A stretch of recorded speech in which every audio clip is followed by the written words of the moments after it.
आपको याद होगा कि उस महामारी के बीच में भी आपके गांव देहात के नौजवानों को, आपके परिवारजनों को हवाई जहाज और ट्रेन और बस से लाद लाद करके घर पहुंचाने का हम काम कर रहे थे।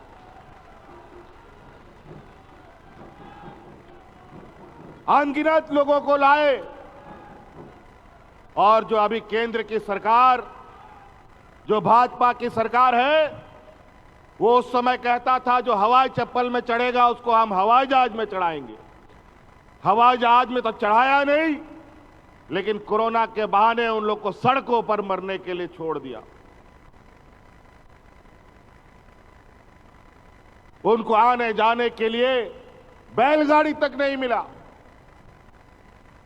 लोग पैदल ही चल दिया, कोई मुंबई से, कोई दिल्ली से, कोई कलकत्ता से, कोई महाराष्ट्र से, तो कोई कहां से।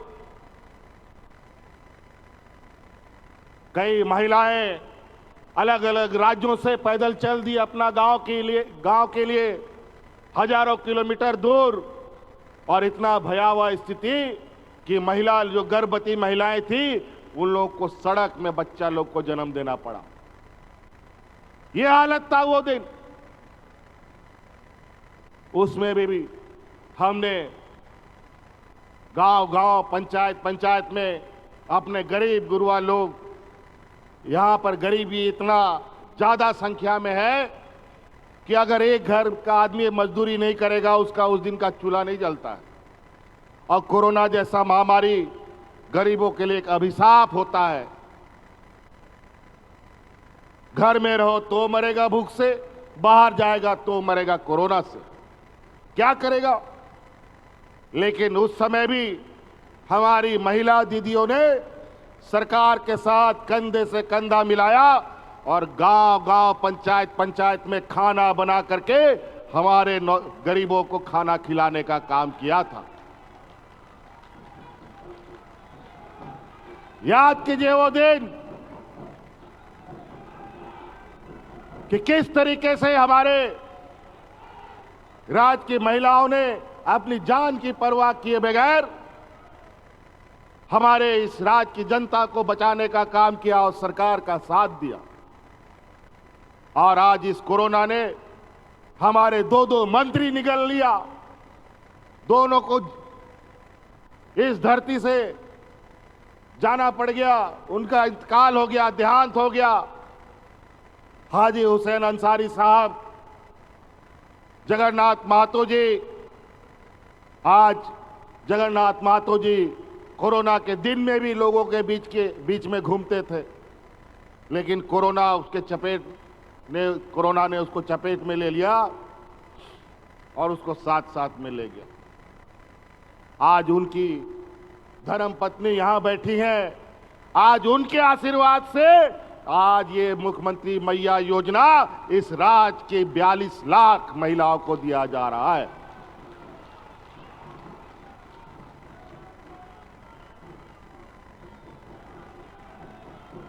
आज एक योजना की क्या हम बात करें, हमने विगत 4.5 साल में जो लकीर खींची है, ये 20 वर्ष में क्या 50 वर्ष में भी खींच नहीं सकते। हमारे विपक्ष के लोग आए दिन षड्यंत्र रचते हैं। सरकार बनने के बाद कोरोना आया, जब कोरोना का बादल छटने लगा तो सरकार गिराने में लग गए।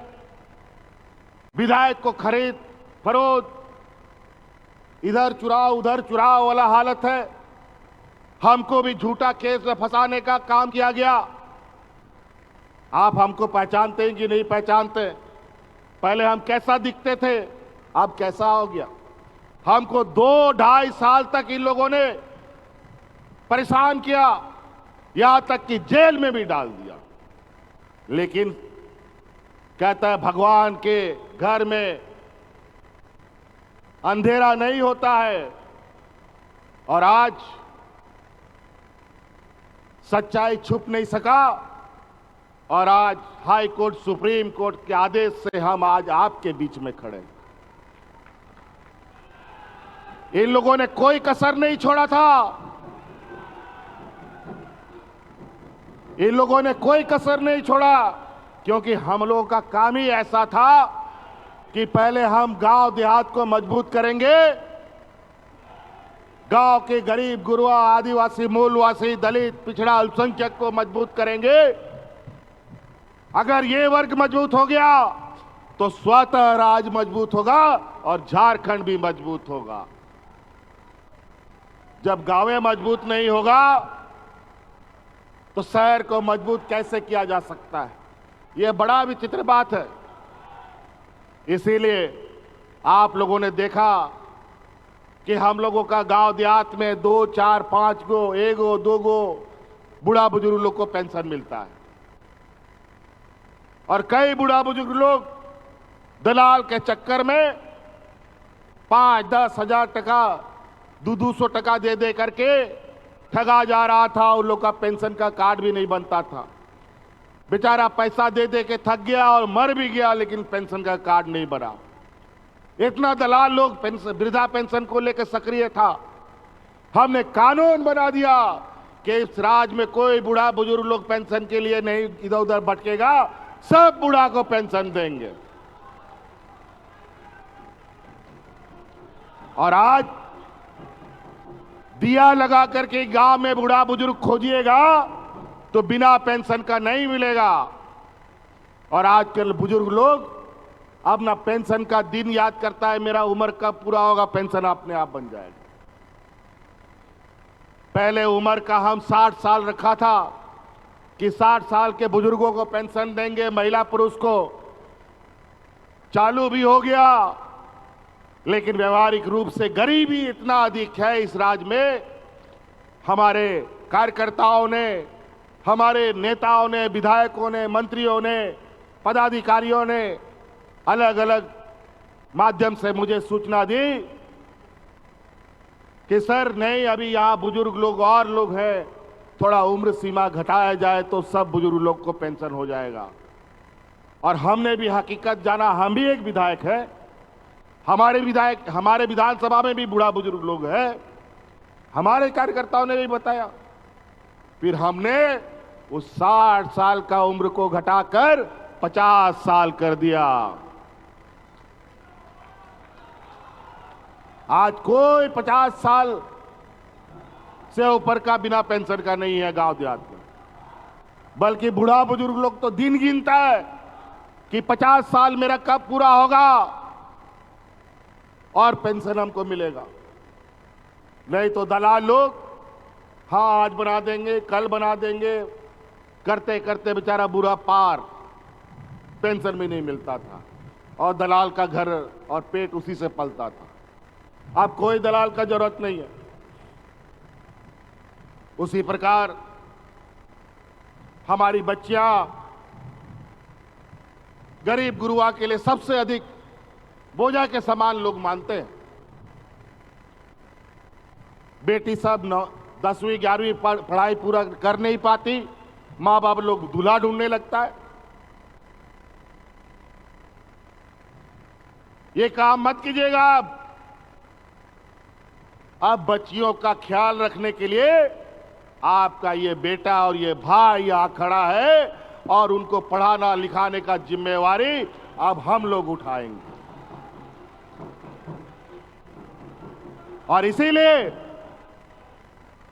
पहले कदम में हम लोगों ने सावित्रीबाई फूले के माध्यम से इस राज्य की लगभग 9 लाख बच्चियों को जोड़ा है। अभी ये बढ़कर हमको लगता है 15 लाख होने जा रहा है। सभी बच्चियों को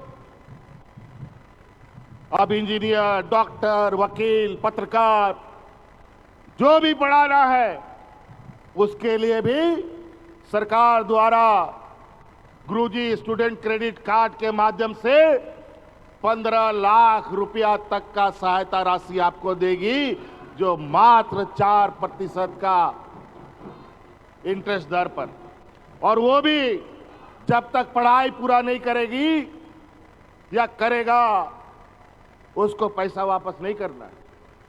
पढ़ाई पूरा करेगा, नौकरी लगेगा, तब धीरे धीरे आप बैंक को पैसा वापस कर दीजिए। और कोई चीज बंधक नहीं रखना है।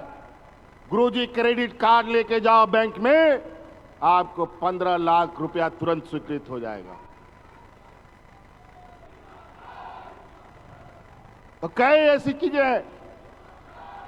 और हमारे विपक्ष अभी कल सुने कि आक्रोश रैली निकालेंगे, युवा आक्रोश रैली। अजीब हालत है। युवाओं का तो भविष्य बेड़ा गर्क कर दिया इन लोगों ने। पूरा देश में जो सबसे अधिक नियुक्ति जहां होता था, फौज में सबसे अधिक नियुक्ति होता था, वह नियुक्ति बंद हो गया। रेलवे में सबसे अधिक नियुक्ति होती थी, वह नियुक्ति बंद हो गया। कोल इंडिया में सबसे अधिक नियुक्ति होती थी, वहां बंद हो गया। बैंक में अधिक नियुक्ति होता था, वहां नौकरी बंद हो गई। अब सारा नियुक्ति का भार राज्य सरकारों पर पड़ गया। फिर भी हम लोगों ने हार नहीं मानी। अलग अलग माध्यमों से लगातार लोगों को हम लोग नियुक्ति दे रहे हैं। छोटी बड़ी संख्या में आज के दिन में हजारों नियुक्ति हम लोगों ने दे दी है जेपीएससी के माध्यम से। चाहे वो पंचायत सचिव की नियुक्ति हो, शिक्षकों की नियुक्ति हो, पशु कृषि विभाग में नियुक्ति हो, अनेक नियुक्तियां हम लोगों ने की और अभी और नियुक्ति होनी है। अभी सिपाही की भी बहाली होना है, जो लगभग अंतिम चरण पर है। अभी उत्पाद सिपाही का भी बहाली होना है, वो भी प्रक्रिया अंतिम चरण पर है। हम लोग लगे हुए, जितने अधिक से अधिक लोग और सरकार की अधिक से अधिक खाली पदे भरी जाए, इस पर हम लोग निरंतर प्रयासरत हैं। नियम कानून कायदा कानून कभी बना ही नहीं, और हम लोग कायदा कानून बनाते हैं, नियम कानून बनाते हैं, तो ये लोग आज संवैधानिक घोषित करा देता है। हम लोग स्थानीय नीति नियोजन नीति बनाए, कोर्ट में इनके लोग जाकर के खड़े हो गए। कोर्ट में इन लोगों ने शिकायत दर्ज कर दिया और इनके पास बड़ा बड़ा वकील, इनका जज लोग दोस्त, और इन लोग के माध्यम से हम लोगों के कानून को असंवैधानिक बताता है। और वही चीज इनके सरकार में दूसरे राज्यों में कानून बनता है तो वो संवैधानिक हो जाता है। अजीब हालत। फिर भी हम लोग निरंतर प्रयासरत है और इनका षड्यंत्र को आप लोग पहचानिए। ये लोग हिंदू मुस्लिम अगड़ा पिछड़ा के नाम पर, सिख ईसाई के नाम पर, आदिवासी गैर आदिवासी के नाम पर आप लोग के बीच में जहर घोलने का काम करेगा। अभी हम लोग का नवंबर दिसंबर में विधानसभा का चुनाव होने जा रहा है। इससे पहले अभी लोकसभा का चुनाव हुआ, उस समय भी इन लोगों ने हिंदू मुस्लिम किया, लेकिन देश की जनता ने उनको इतना जबरदस्त तमाचा मारा कि सरकार बनाने के लिए उन लोगों को बैसाखी की जरूरत पड़ गई। पूर्ण बहुमत की सरकार से उठा के पटक दिया। इस बार झारखंड में जो विधानसभा होगा, अगर हर एक घर में खुशहाली चाहिए, हर एक मां बहनों के चेहरे पर मुस्कान चाहिए, जो हम लोग का काम चल रहा है वो अनवरत चले। हमने कहा है पहले भी, ये हम लोगों ने शुरू किया है 1000 से और ये चलता रहेगा। और आने वाले 5 सालों के अंदर आपके घर में 1-1 लाख रुपया पहुंचाने का हम आपको वादा करते हैं।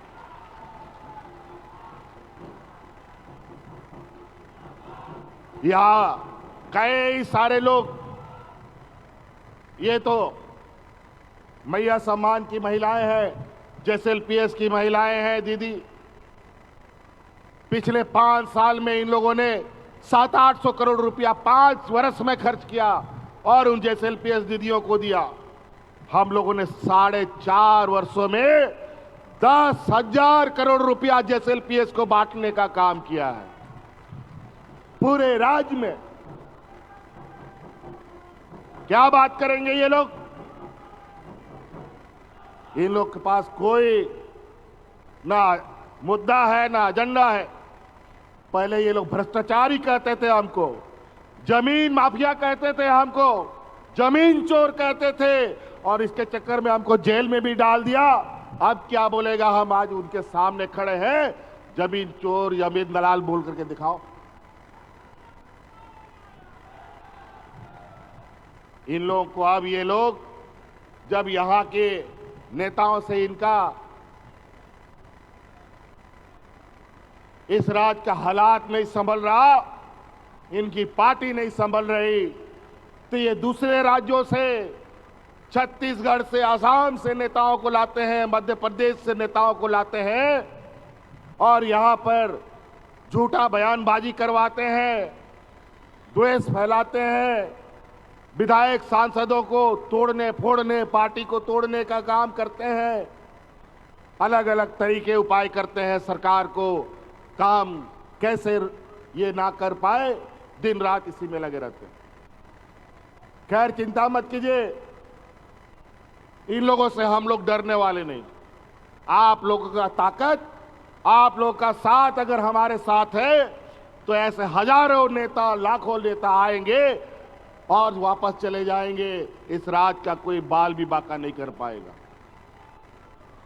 तो इसलिए साथी, बातें बहुत है और आप लोग इस गांव देहात से आए हैं, बहुत दूर दूर से।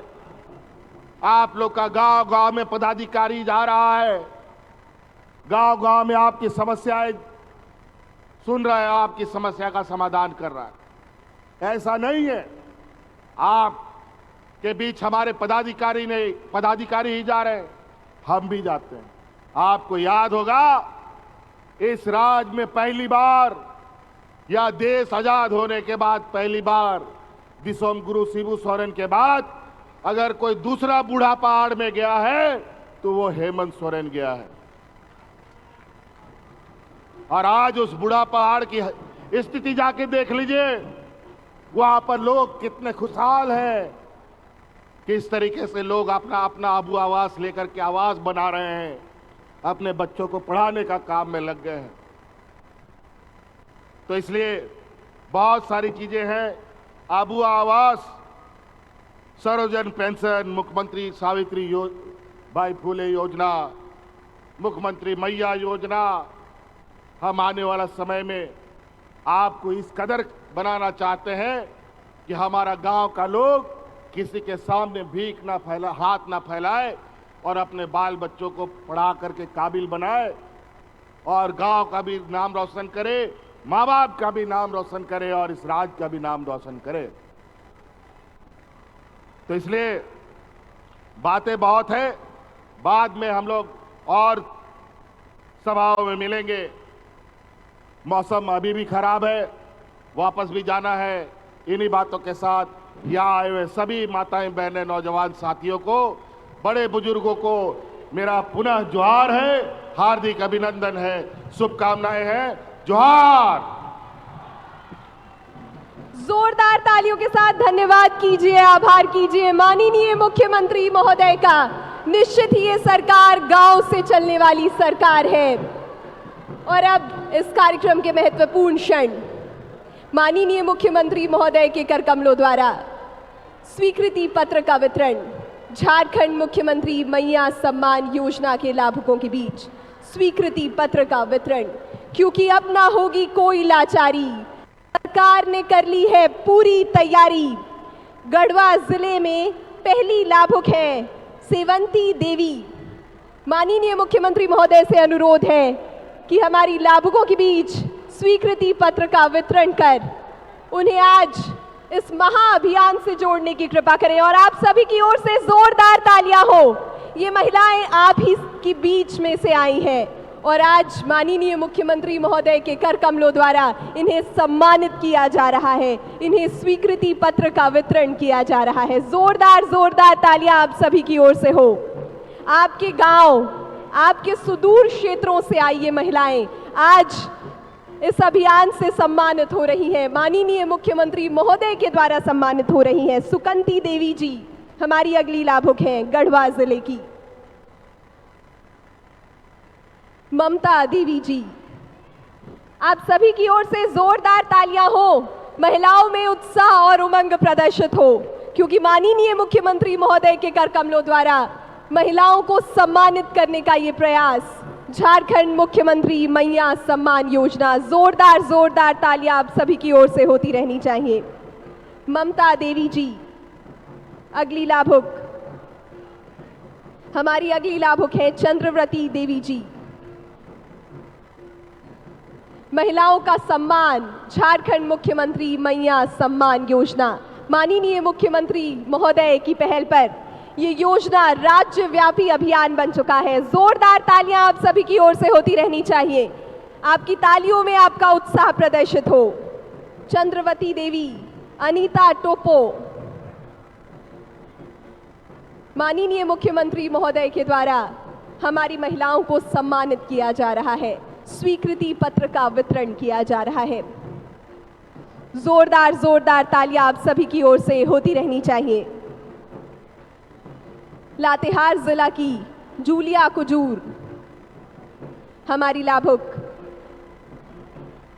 विनीता देवी, खुशबू देवी, आप सभी की ओर से जोरदार तालियां हो। ये महिलाएं आप ही के बीच में से आई हैं और आज मंच पर सांकेतिक रूप से माननीय मुख्यमंत्री महोदय के कर कमलों द्वारा इन्हें स्वीकृति